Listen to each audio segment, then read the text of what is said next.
This is Jag. I've got one of my favorite person to talk to today. I've been wanting to talk to him for a long time, and this is one of the guys who I usually actually call him a secret angel. He's one of the guys who's behind the success of a lot of people, but he's not in front of the screen, so you don't actually get to see him. So he's without any delay. I'd just like to welcome Devesh Kumar. Hey, Devesh, how are you? Mate, top of the world right now. Thank you for that That's beautiful good. introduction. That's good. Look, firstly, I've got to be honest, right? Something which I always wanted to tell you that, right? So I think I told you yesterday as well, but I want to tell here as well. You're one of those guys, right? So who um, actually smashed my belief. I come from a technology background, right? So I always believe that things like from technology perspective, you have to have all those things around that. Like you have to have a website, you have to have all the other stuff to make your business successful. But what you did is such an amazing thing, because what you did is you put a value to the customer or the people you work with in front of anything else. And this is actually a good lesson for me, just because I've done a lot of startups in the past. And what I did is I actually concentrated, I think 90% of the time, putting those, you know, um, other stuff together rather than trying to think how I can actually add value to people's lives. And I sort of got tired and then move on to other project, move on to the other project. I kept moving on, right? So, but that was a great lesson for me, which you actually taught without even knowing it, because I know that by knowing you that this is, how things work with you. But thank you for that, right? That's a big lesson.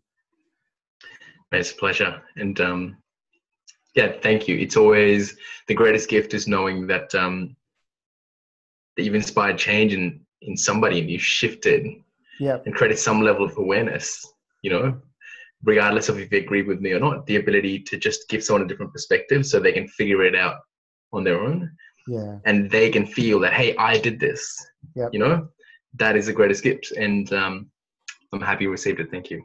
Yeah. Look, let's get started. So, firstly, uh, so people don't actually, most of the people who I'd say, 5 out of 10 don't know you. Do you want to give a quick introduction, who you are and what do you do? Sure, mate. So, labels and introductions are, firstly, you can't sum up all of who you are in one specific sentence.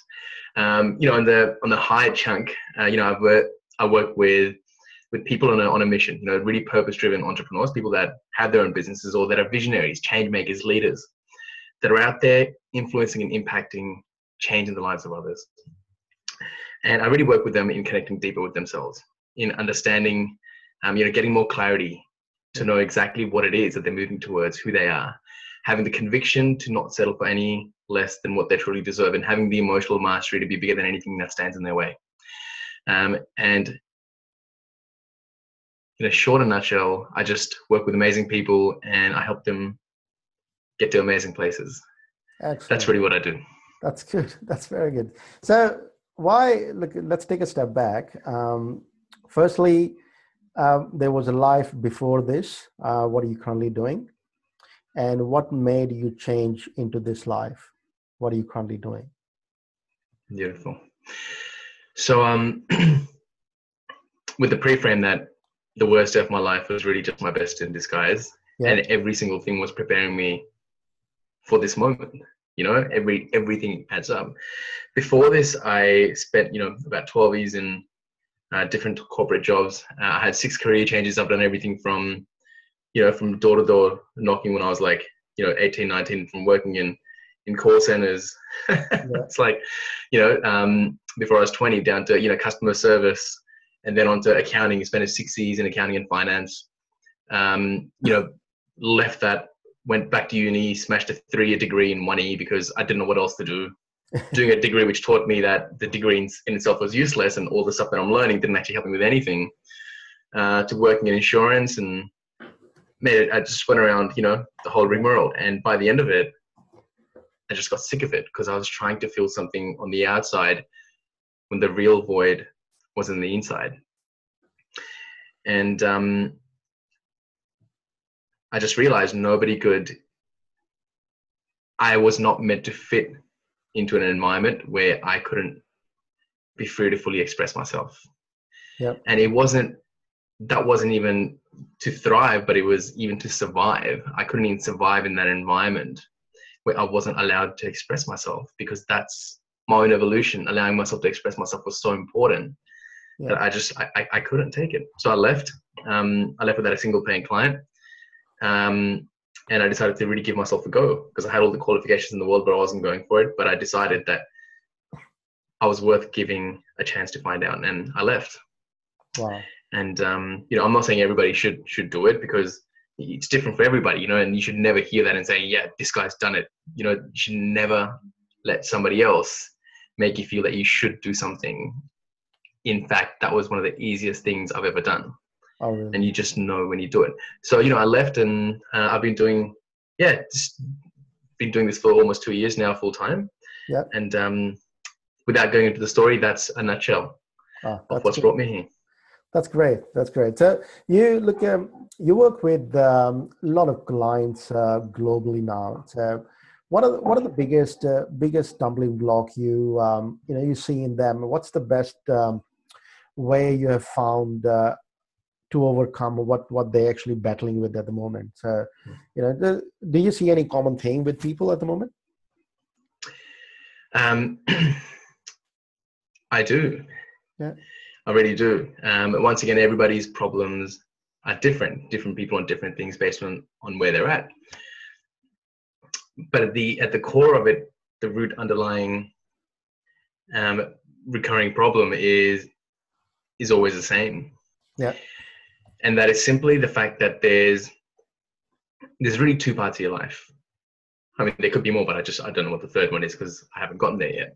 Yeah. But there's the initial part where you learn how to survive based on your external stimulus. Yeah. And there's the second part begins when you realize that it's all bullshit. True. And then you realize that what got you from A to B is exactly what's really holding you back from moving beyond it. The very thing that you're holding on to so dearly that's worked is exactly what's holding you back from moving forward. And the common problem with everybody is it's kind of like if you imagine an iceberg. I like using models and analogies. If you think of an iceberg, the top part of an iceberg is the part that you see above the water. Mm-hmm. And then you see the bottom part. Now, if I broke that iceberg into chunks, the first chunk will be what you get to have. Yep. The very top bit is the highest thing that stands out is what you have, what somebody has. And then underneath this, you see what they do. You get an idea of what this person does. But a lot of the times you don't see it because it's behind closed doors. Yep. Now, beneath it, what you don't see beneath the surface is the being, who that person has to be to do the things that allow them to have the things they have. Yep. But beyond it, there's another layer which we never speak about, because we always speak about, hey, just be who you are, right? Yep. And people think be who you are, but how do you be who you are when you don't really know who you are? And you might say, I know who I am, but it actually comes down to a lot of different things.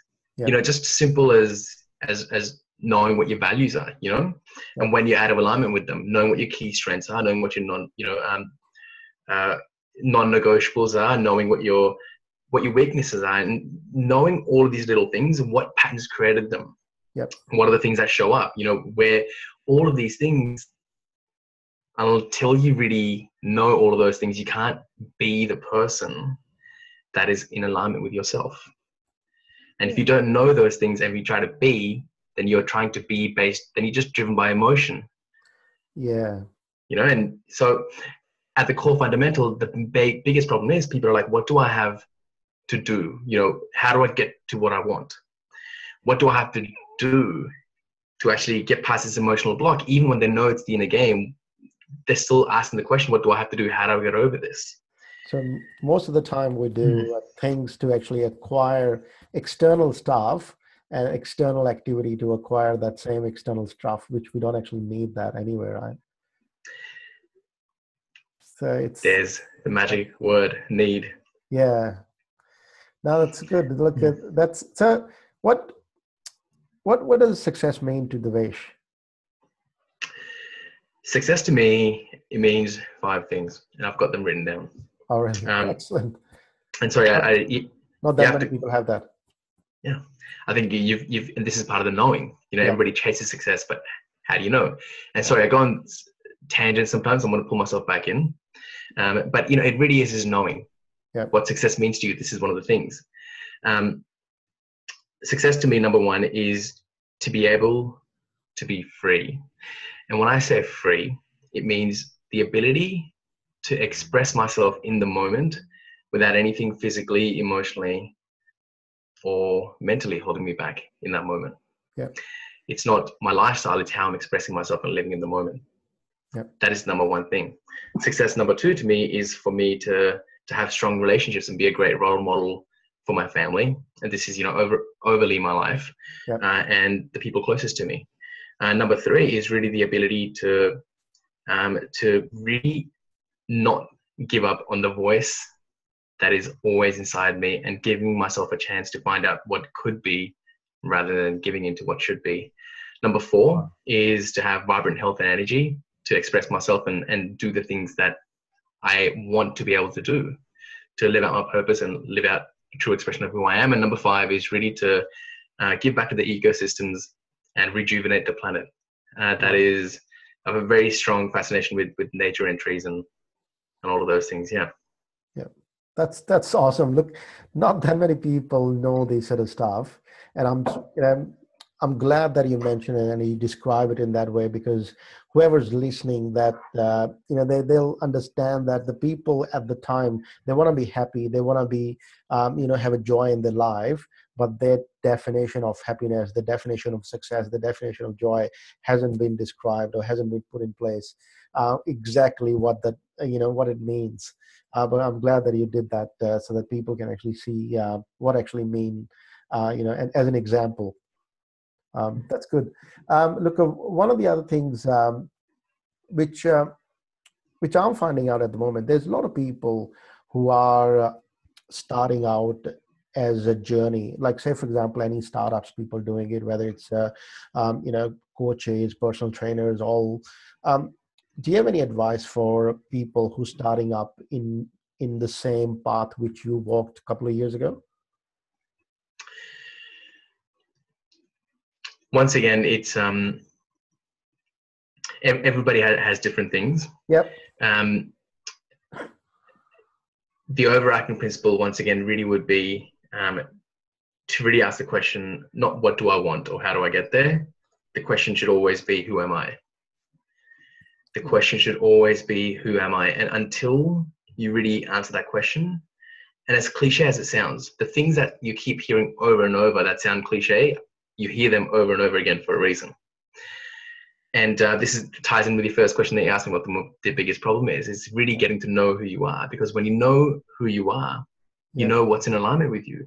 If you don't, then all that'll happen is you'll have mirror neurons in the brain. So your brain will see somebody else, that this person's making 10, 20, 30, $50,000, and they've got this, 5-step funnel that gives you 5,000 leads in, 0.5 milliseconds every second, and you're thinking, man, why can't I be that person? And that's your perception going into it.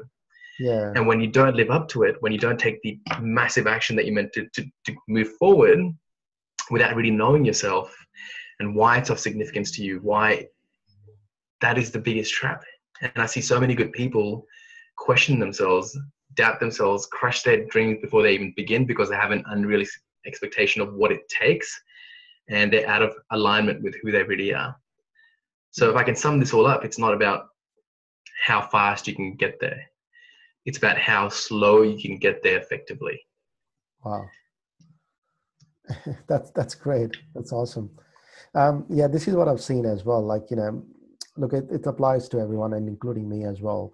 That, as I said earlier as well, that I'll get into the technology, get into the nuts and bolts into stuff and trying to replicate the stuff which has already been done by other people without knowing, who am I, rather than, trying sort of working with my abilities, and trying to look at the other people and see what they have done and replicating that. But I think you summed it up pretty well, because it's really easy to ignore it, and it's not that hard to do it as well, right? So it's just because it's so easy that we don't get into do it at all. Like personally, I'd never actually looked at it before that at all. Like a couple of years ago for me was when things started to happen. I've never actually looked at it internal stuff. I always looked at it external stuff, how to actually get things done. And 80% of my time was doing things, physically doing things, making things happen. And this is a perfect example. Without me knowing what I wanted, I just gone for things which I thought I would want it. Yeah, but no, that's good. Mate, it's like just wanted to quickly add, it's kind of like people are like, I want a 6-figure income. And if Yeah, that becomes your goal, then for most people, 6-figure income sounds like a nice thing to have. But like, what does that mean? yeah, Like until it's really personal to you. yep, And I'm talking about things like if you're looking to get into coaching or doing something where you're driving people with your wisdom, every single person that you see up on stage, Tony Robbins, all the guys that you see out there that are really speaking this kind of message, they speak the message that they themselves need to hear the most. They are the hero for their biggest enemy. The biggest enemy is the thing that used to keep them down the most. For Tony Robbins, it was suffering. That was his big enemy. yeah, So he stands against suffering, and he hates, not necessarily hates a strong word, but he can't stand when people suffer, and that's what drives him to do what he does. yeah, In the same way, for me, it was always feeling that I wasn't enough, that nothing that I ever did would ever be good enough. And I couldn't do it, and really allowing myself to wear a mask and walk around. And now that's the biggest thing that drives me. yeah, And it's always knowing who you are, what really drives you, yeah. what you're willing to die for if it came to it, and then be willing to live for it. And we know what that is. And you don't have to know what that is, but just a sense of purpose is always True. good. Yeah. So what's your typical day look like now? I guess trying to have a typical day has stopped me from having a typical day. Yeah, So a typical day for me is always changing. A couple of months ago I was in Bali for like 2 months, and one day I was in a location in a co-working space. One day I was doing calls from the apartment. So, but normally what I'll do in the morning, wherever I am, is I'll always have a morning ritual. yeah, It's very important for me to start the day off by connecting with who I am. yeah, If that means writing and completely dumping all my stuff in the brain out, looking at my vision, meditating in the morning, always going for a walk. Movement gets me thinking, gets me moving. Writing is definitely a must. So I have my morning ritual. I give myself, a good 90 minutes up to 2 hours. I mean, I don't always take that period of time, but I give myself that time, because if I give myself any less, then my mind will get in the way and say, hey, that's not enough time, Devesh. wow, Beyond that, I'll always learn something, because learning is one of my strengths. I love to learn, and I love to yeah, share. I have ideas. I do that next. And then beyond that, I'll usually have my sessions in the morning, yeah, or I'll create some content. Beyond that, I'll work till I feel the inspiration is kind of like going down, and then I'll break it up and I'll do something fun. I'll read something again. I'll change location. I'll take my laptop and I'll go to random places, like I went today. I went yesterday to the Powerhouse Museum, just wherever is inspiring, whatever feels good. yep, yep. That's awesome. Mm. So it's like, when you talk to me about your morning ritual, so it's like, you say you do certain meditation as well and do a writing, and do you do anything else other than a couple of these things, meditation and writing? Yes. So it's always changed, but the things that I always do without fail, I get up in the morning. The very first thing I do is I feel the emotion that I feel the first thing when I wake up. What time do you actually wake up? So it's usually between 7:30 and Yep, 9 o'clock, somewhere around there. yep, I like to sleep in, which is yep. good. Hey, And why not? yeah. I know sometimes the whole entrepreneur, work 18 hours a day and sleep for 3 hours and wake up, and I'm like, hey, it's cool. I like sleeping in, and hey, let's just be real. Yeah. If I can, why wouldn't I? Why Right? wouldn't you? Yeah. Um, breathing is really good. Yeah. Getting out and moving, getting oxygen moving. I look at past notes, things that I've written that have inspired me. Wow. I look at my vision. It's very important for me to tune to the words. I'll open up a book and I'll just, whatever calls to me, and I'll open up a book, I'll ask for guidance for the day, and I'll just open up a random page and it'll be exactly what I need to read. And so that, is that any specific book or just a random book as well? Yeah, just a random book. Random book. Just, Okay. yeah. It's just very intuitive. Like if I'm waking up and my head is a bit cloudy, Yeah. I'll feel into it. I'll pull out a notepad. I'll just write and I'll write like 3 pages until I dump everything out and I can see what's on my mind. So it's not in my mind anymore. And then I'll read something and then I'll meditate. Then I'll look at my vision. I'll visualize it. I'll have a shower, I'll go for a walk. So whatever I can to feel good. Yeah, that's fair enough. So what's your biggest challenge, or what's your biggest challenge has been so far since you started this journey? Mm-hmm. So the biggest challenge, without a shadow of a doubt, since I started this journey, is always learning how to stay true to yourself and staying aligned. Yep. And you know what? Learning how to be selfish and saying that it's about my own evolution first, which means doing the things that are aligned to me, which is serving in a way that's aligned to me, which is really helping with the things that are aligned to me, that are true to me, that make me irreplaceable, and not getting sidetracked by all the shiny objects and all the should do's and all the people ahead of you. Learning how to shut out all that noise and not be distracted by it, to still be distracted by it, to think that you have to go through this way and invest in something and then realize, hang on, this isn't for me, and I've kind of lost myself trying to go down that path, and coming back to myself. That is always the biggest challenge, staying true to who you are and growing in a way that is aligned to you, because it is so easy to get distracted, and you really, really, really need to know who you are and remind yourself and reinforce it. Because when you don't, those are the times, every single time I've hit a plateau, and I've hit plenty, it is always for the same reason. Oh, really? I've given my power away. Or number 2, I've resisted myself. Wow.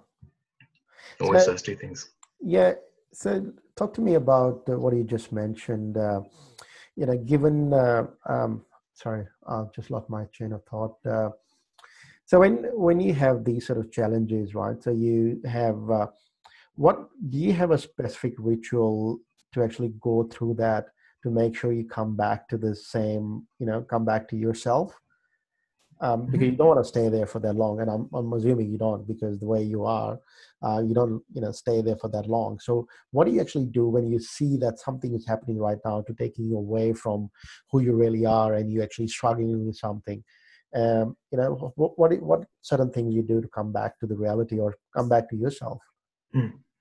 The very first thing is actually just changing your environment and just changing where you are. Because to change of space is the number one thing. Doing something to break your patterns, which could be so just changing space is very important. Giving yourself time to actually be, and not just jumping up into something else to distract yourself. So I slow down. That's what I do. Wow. Because when you're driving a car, you can't get to 5th gear if you keep redlining on the 1st.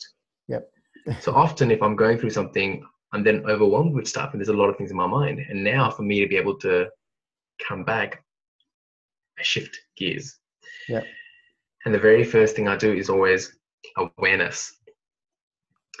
I mean, this is so underrated. You have to be aware.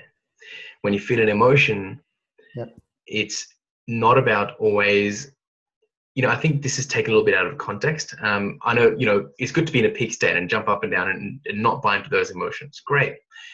But at some level, we don't face them and we push them down. And we resist feeling those emotions. And as a result, we have a pattern of learning how to move forward whilst suppressing emotions. But deep down inside, there's something that's bubbling away. So I slow down, I get awareness. Every time something bothers me, pull out a notepad. What made me feel this way? What is this a metaphor for? And I always just check, what is this a metaphor for? I might see a person and I might look at this person and think, hang on, this is not fair. This guy's, making all this money and he's not aligned to whatever else it is, right? just as an example. Yeah. And I'm like, well, this is a metaphor for me, you know, comparing myself to somebody else. And that's a metaphor for me not owning my power and allowing myself to believe in myself. Yeah. You know, and so everything's a metaphor. So I get aware. And as I get aware, I allow myself to process how this impacts everything else in my life. And then I challenge those beliefs. I reframe those things, and I do things that challenge that very belief that's coming up. So as I'm becoming aware, I'm then challenging the belief by moving forward and also talking it through with friends. It's extremely crucial. You have to do it by yourself, but you cannot do it alone. You have to have a support network, people that really get you, they can actually just be real with, that can actually hold space for you. You need that. So those are the things just some of the things that I do. Yeah, that's what my next question was. Who do you actually go to for advice, right? You know, what group of people you have who actually keep you on track or whenever you need help? So is there like a certain group of people you know, I know you go to Tony Robbins anyway, but what are the other people you have in the list as a mentor for you? Coincidentally, the people that I usually turn to,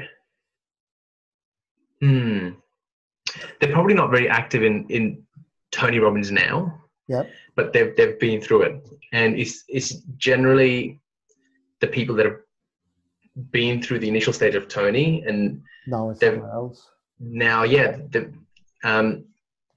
some of them haven't been to Tony. The people that I normally turn to, they're guys that when I was traveling, they were doing what I was doing, and most of them are overseas. Yep. I have a few people in Australia that I turn to and I talk to.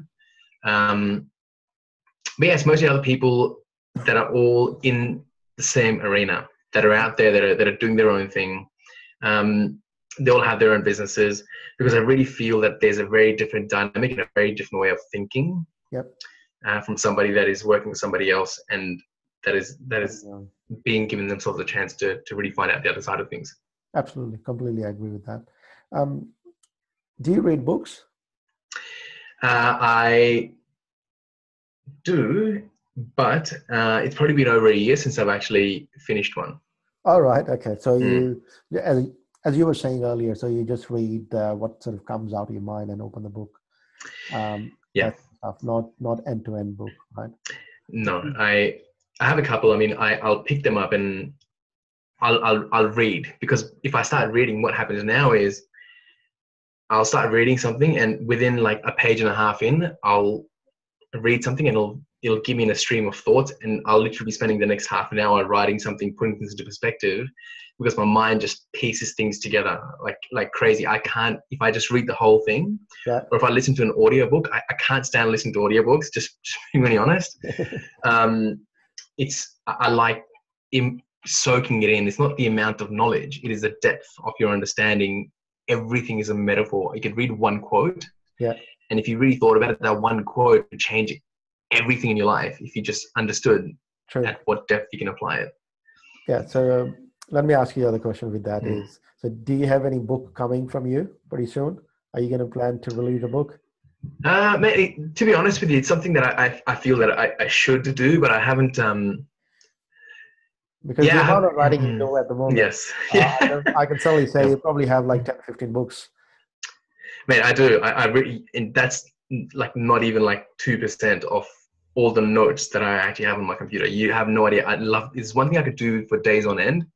Is write. I love writing, and if I could just express myself all day, every day, I would just write and never stop. That's great. I can't wait to read, one of your books. So, look, what's next for you? What's coming either this year, next year? I think I've been focusing so much on what's next that I haven't given enough time to focus on what's now. Yeah. So the focus for me is really what's now. And I think what's really now is go even deeper within myself and really set up some of the stuff that, now would be wise for me to set up, which is, really actually get my website sorted. Yeah. Finally, I think, that's a little bit overdue now, if I'm honest. So you don't need it to get started, but, that's coming up. just really ramping up more places where I can be seen. And I've deliberately, I'm not a big fan on like being seen in a lot of places. For me, it's really about depth of work that I'm doing with people on a one-on-one basis. Yeah. So I think towards the end of the year, I probably will start another group coaching program. I had one last year, which I did only once. Yeah. So I'll probably be doing that, just getting myself seen in some more places, and actually just start writing on more platforms outside of just Facebook. Yeah. And that's what's next for me. Oh, that's great. So look, it seems like the conversation we had is, you're a very spiritual guy as well. Do you believe in God? I do believe in God.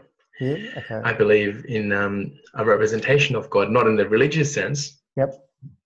And also, I believe that God exists because we believe that form of God exists. Yep. And beyond that, there is a higher power. There's something that created us, and I won't get into the mechanics behind it, but yeah, I do. Yep. That's good. Look, it's one of the things which which I truly believe in that as well, which I never sort of believed when I was growing up, that God as a religion. So now I'm sort of having that feel that there is a higher power out there, which is guiding me certainly in certain direction, right? Helping or doing all that sort of stuff. But there is a greater power out there which is helping us. And I truly believe that now, because I never had that sort of thought in the past, but now I started to believe that as well by certain experiences I had, which I couldn't actually explain. My analytical mind couldn't actually explain how that happened and why that happened. And the only thing I could actually say, universe or God, that's the only way I could actually explain it. Otherwise, I didn't actually know why that was happening. Can I share something on that note? Please. I'm just mindful of the time, and I don't want to just jump in. The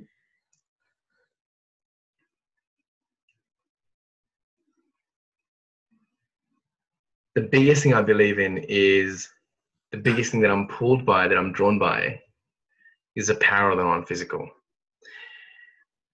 And it's not just in the woo-woo sense, but in the context of getting people to see that it is extremely practical and it makes the biggest difference amongst all else. That is something I'm really passionate about, and more from the scientific side of things. Yeah. And I just want to share something with you. So the very first time I went to UPW,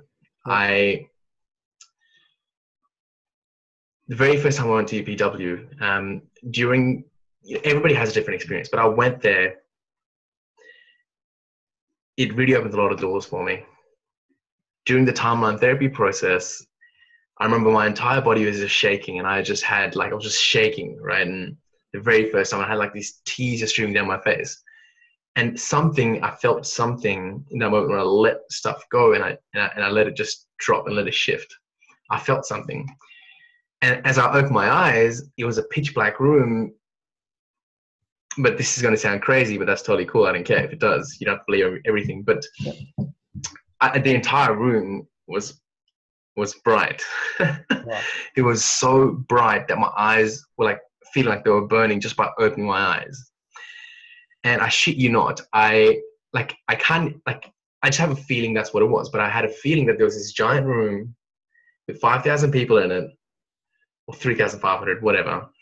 And it was, I don't know how to explain this, but if this was the entire room, it was the bottom part of someone's chin and a shoulder. Yeah. It was like a being of light, right? I don't know, it's going to sound crazy, but that's what it looked like. In that split second when I opened my eyes and I saw that through the light, and we were all a part of it. There was things coming out of every single person, and it was making a part of this person. And in that moment, I was like, holy shit, it's like every single cell in your body is a living microorganism and with its own identity, and it doesn't even know everything in the universe is having a full-blown conscious experience. Yep. And it doesn't know that it's part of a human being. And what if we're like that? There's things around us that we can't see. And we can only ever see 7% of the known universe. It's 93% black space or dark matter, whatever it is. I won't get into all of that stuff. But there's stuff there. We just can't see it because our brains are not wired to filter that information. If I look at this cup, it's not red. This cup is every color except red, because your eyes are seeing the light that is the only color that's reflected back that the cup can't absorb. Yeah. We will never know the real color of this cup. Nothing is as it seems. That was real. Wow. What I saw was real, and that's what created this. And I won't mention who this was, but with Destiny, after a meditation experience, my body was shaking once again, and I'm like, I need to calm down. I went around the corner, I sat down on the floor, and I just meditated and I grounded myself, because my body was literally like just vibrating, like buzzing like crazy. Yeah. And then I got up and I thought, I'm meant to be guided to somebody. Yeah. There's somebody here that I'm meant to meet. And I'm like, I'll know who that person was. And I'm like, just follow your intuition, Devesh. And I just listened to myself, and I'm walking around, and I'm like, I'll get a sign. I'll just know. And then I'll just stop. I'm like, cool, my body just wants me to stop. And I started looking around, and I look, and I'm not even kidding you. Like, it was almost like something just went like this, or something. It's not like I felt it, but it was like this call to just look a certain way. My body automatically did it. And I looked, and there was a guy that was sitting there eating food. And I'm like, cool, that's the guy I'm meant to talk to. I just went up to him. I'm like, hey, I'm Devesh. I was guided to you. I'm meant to have a conversation with you. Tell me about yourself. Right? And he was like, okay. And then we had this conversation. It was the most amazing conversation. And then the next day I ended up on stage with Joseph, and we spoke for like 10, 15 minutes about my values. And, and then this guy messaged me afterward and said, hey man, I really want to support you. I believe in what you do. And when I left my job, like, we became really good friends. We're still connected to this day. He's one of my closest friends. Yeah. And the day I left my job, he calls me and he said, hey, can you, coach my sister, and I'll give you 3 months worth of payment. I'm thinking, everything just lined up. Wow. Everything just lined up. And then on top of that, I helped him. I coached his sister, and then I worked with his mum. Yeah. And then he introduced me to his father. Yeah. And they're all amazing people. And his father was an amazing guy, and he was my first, 7-figure client, so to speak, right? Yeah. But it's not about the money. It's about the fact that one connection, trusting and following yourself, can lead you down. You just don't know, but that never would have happened. The best things that happen in life, you cannot even imagine. You could never be prepared for them. Yeah. So if you don't believe in the non-physical, if it doesn't make sense, good. That's when you know you're on the right track. Yeah. Look, exactly right. So last but not least, I think this is something personal I wanted to ask you. And I think you and I had a few conversations in the past as well. And also, I think, we sort of attended same sort of schools, or, people, we met sort of same kind of people as well in the past. Do you have any advice for me? So, I'm happy to, I'm not generally the advice guy, but I'm more of the insight perception guy. So if you're really up for it, I'm happy to add some insight, but you have to tell me. Please do. I really love to hear that. Cool. Is there anything specific on your mind that you want an insight on? Look, nothing, just as me as a person. Okay. Can you give me some context on one specific area? So look, talk to me about, let's talk about this, because I'm also in, non-physical things, and I understand that you have that ability to see things through, right? And I believe that, truly believe that. So do you see that as a means? So what I've been doing so far, what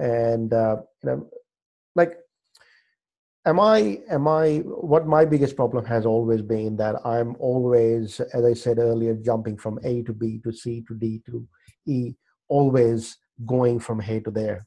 I haven't been able to actually stick to one thing.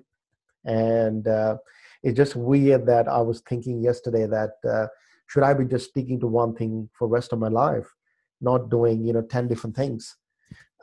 What's your thoughts on that, right? Not, doing 100 things, or, just sticking to one thing. So,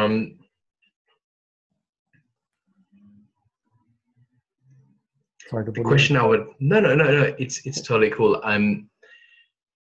I very much I just feel things, and Yeah. I respond, rather than just talking. So I feel for you. This is just what's coming through. So I'm very intuitive when I do this.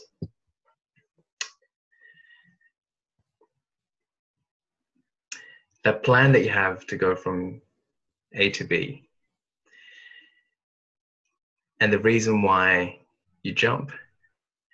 So it's not so much how many things you follow, it is the moment when you decide to jump instead of following through from A to B. The question isn't always, am I on the right path? The question is what would happen if you kept walking on that path instead of jumping from it? Yeah.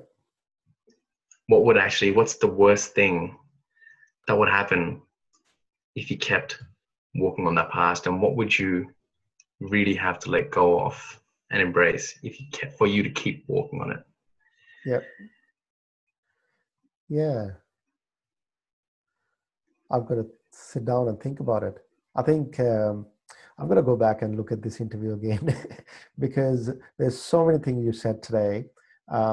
Those were, I think, probably have to hear it a few times to actually completely understand it. The things you talk about, as I was expecting that, and I knew it, our conversation is going to be very deep. It's not going to be materialistic stuff. It's going to be, all those sort of things. And it sort of gave me a chance to actually think about me as a person as well. So what you said earlier was spot on, that knowing who I am rather than trying to do other things in life.